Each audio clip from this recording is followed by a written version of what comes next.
Halo friends, di video kali ini saya akan menjawab pertanyaan. Pertanyaannya kayak gini, helm apa aja yang aman dari benturan? Nah, ini pertanyaan yang sangat mudah. Helm yang aman dari benturan adalah helm yang sudah dipakai di ajang balap dunia seperti MotoGP dan F1. Kenapa? Ya bayangin aja gitu, lari di atas 350 km per jam dan menikung di atas kecepatan 250 km per jam. Pada saat jatuh, kayak apa itu rasanya? Udah pasti secara logika, helm yang dipakai di MotoGP adalah helm yang lulus sertifikasi dan sudah dinyatakan paling aman. Nggak mungkin kan kalau balap sekencang itu dikasih helm yang biasa-biasa aja atau yang plastik ember, ya nggak mungkin. Nanti saya kasih tahu satu persatu helm apa aja yang pernah dipakai di MotoGP. Terus gimana Om kalau saya belum mampu beli helm yang sekelas MotoGP? Kan mahal, harganya bisa 5 juta ke atas, saya belum mampu. Kalau saya pakai helm yang nggak dipakai di MotoGP, jadi nggak aman dong Om. Nggak begitu. Buat kalian yang belum mampu membeli helm yang dipakai di MotoGP, itu banyak alternatif pilihan lain yang bisa kalian pakai serta aman dari benturan. Apa itu? Itu adalah helm yang berbahan tricomposite karbon. Bukan termoplastik ya, termoplastik masih kurang. Memang kalau helm yang berbahan termoplastik nggak aman Om. Sebenarnya kurang aman.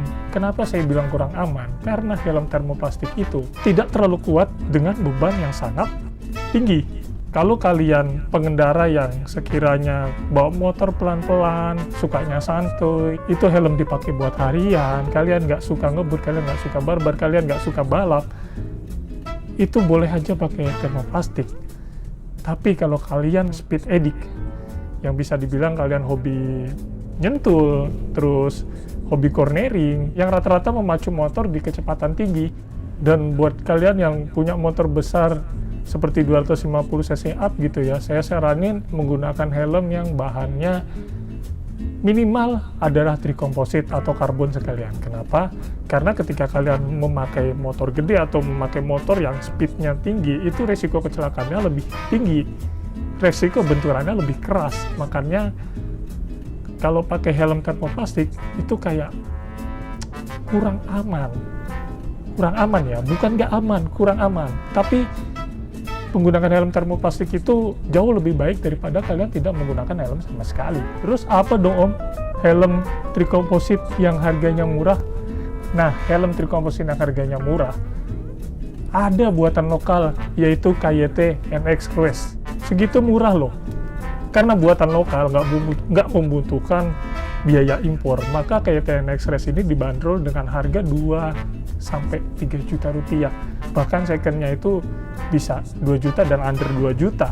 Itu kalian sudah mendapatkan helm berbahan tricomposite yang sangat bagus dan sangat aman dari benturan. Oke, langsung aja saya ingin memberitahu helm-helm apa saja yang sudah menggunakan bahan tricomposite atau karbon yang sudah masuk ke MotoGP. Mulai dari helm yang paling populer, brand AGV ya, dari brand AGV yang sudah menggunakan tricomposite adalah AGV Corsa. Tapi Corsa tidak dipakai di MotoGP karena yang dipakai di MotoGP adalah AGV Pista yang berbahan pure karbon ya. Tapi Corsa juga nggak jelek, itu bagus. Lalu ada lagi di bawah tahun 2012 sebelum ada AGV Pista itu yang digunakan di MotoGP adalah AGV GP Tech. AGV GP Tech ini mungkin orang-orang lama yang tahu ya. Kalau sekarang sih kayaknya helmnya udah jarang dan mungkinan kolektor item aja. Itu AGV GP Tech sudah digunakan di MotoGP juga. Kalau AGV K3 SV dan K1 itu belum ya, itu masih termoplastik dan tidak digunakan di MotoGP. Oke, yang kedua ada helm Arai. Nah, Arai ini cukup populer di Indonesia dan helm Arai ini adalah helm yang paling mengedepankan safety. Karena apa? Karena semua helm yang diproduksi Arai itu tidak ada yang menggunakan bahan termoplastik, semuanya tricomposite atau karbon. Karbon aja mahal banget, 30 juta. Gila nggak tuh? Nah, dia juga dibuatnya handmade. Spesial dia. Biasanya kalau yang buatan handmade itu lebih teliti, lebih rapi dan nggak rapi juga ya. Maksudnya lebih gimana ya? Pasti lebih mahal deh kalau yang buatan handmade itu. Nah, Arai yang dipakai di MotoGP saat ini adalah Arai RX7X, itu tipenya. Sebelumnya Di tahun 2015 ke bawah ada RR5 dan ada RR4, RR3, RR2 dan Aregiga yang dipakai Michael Dohan dulu di zaman MotoGP 2 tak. Lalu ada dari Suomi itu yang dipakai di MotoGP adalah Suomi SRGP, atau yang seri KYT-nya adalah KYT NZ Race. Dan sebelumnya yang digunakan sebelum Suomi SRGP adalah Suomi SR Sport. Lalu ada helm Soe. Soe ini juga cukup populer di Indonesia. Soe yang digunakan di MotoGP saat ini adalah Soe tipe X14 atau X Spirit. Sebelum ada X14 yang digunakan adalah Soe X12 dan X11. Lalu dari SAK ada SAK Race Air Pro. Lalu ada helm Nolan dan X-Lite. Nah, buat yang belum tahu kalau Nolan X-Lite itu adalah satu pabrikan, bahwasannya X-Lite itu sebenarnya punya Nolan. X-Lite itu yang buat Nolan. Sebenarnya cuma beda di branding image saja. Jadi Nolan itu pasarnya, marketnya ada di helm-helm untuk daily use atau touring. Nah, untuk X-Lite adalah helm yang untuk racingnya. Ya sama aja sih kayak Toyota dan Lexus.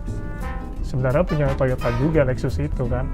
Cuman Lexus itu branding mewahnya, Toyota branding merakyatnya istilahnya. Jadi sebenarnya Nolan itu lebih ada dulu di MotoGP daripada X-Lite. Jadi pembalap yang sudah terikat dengan Nolan itu tetap dikasih helm Nolan, tapi dengan casing X-Lite. Nah, jadi kalau kalian lihat di MotoGP ada yang pakai X-Lite, kayak kalau sekarang itu Petrucci itu menggunakan X-Lite dan Alex Rins itu menggunakan Nolan. Kalau dilihat ini modelnya sama persis, cuman beda branding. Sebenarnya itu helm ya buatan Nolan.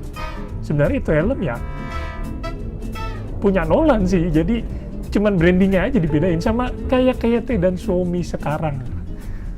Seperti itu. Nah, untuk yang dipakai di MotoGP adalah yang seri X803 untuk yang di MotoGP saat ini. Ada yang baru lagi sekarang X803 RS yang ada spoiler belakangnya. Untuk seri sebelumnya itu X802RR, X802R, X802 biasa. Ingat ya, pokoknya yang seri X80 belakangnya 2 atau 3 atau 1 itu yang dipakai di MotoGP. Itu sebenarnya X-Lite cuman dibuat oleh Nolan.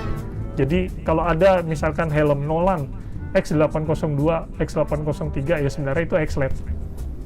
Nah, beda lagi dengan Nolan yang seri N, biasanya yang depannya itu N. Ada N64, N65 gitu, N60 GT itu helm yang difungsikan untuk harian atau touring. Itu masih menggunakan thermoplastik dan tidak digunakan di MotoGP.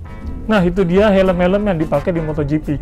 Selain di MotoGP masih banyak helm-helm yang dipakai di balap dunia seperti Bell di Iselman TT dan banyak Aero GP500 juga yang dulu sempat masuk di MotoGP, sekarang sudah tidak lagi. Nah, di sini kalian bisa mengulik lebih dalam helm apa saja yang dipakai di balap dunia. Pokoknya jawaban dari pertanyaan ini adalah helm yang paling aman dari benturan adalah helm yang menggunakan bahan tricomposite fiber atau carbon fiber. Kalau masih termoplastik, masih riskan pecah ya kalau terjadi benturan yang sangat keras. Oke, sampai di sini semoga jawabannya memuaskan dan kalian paham.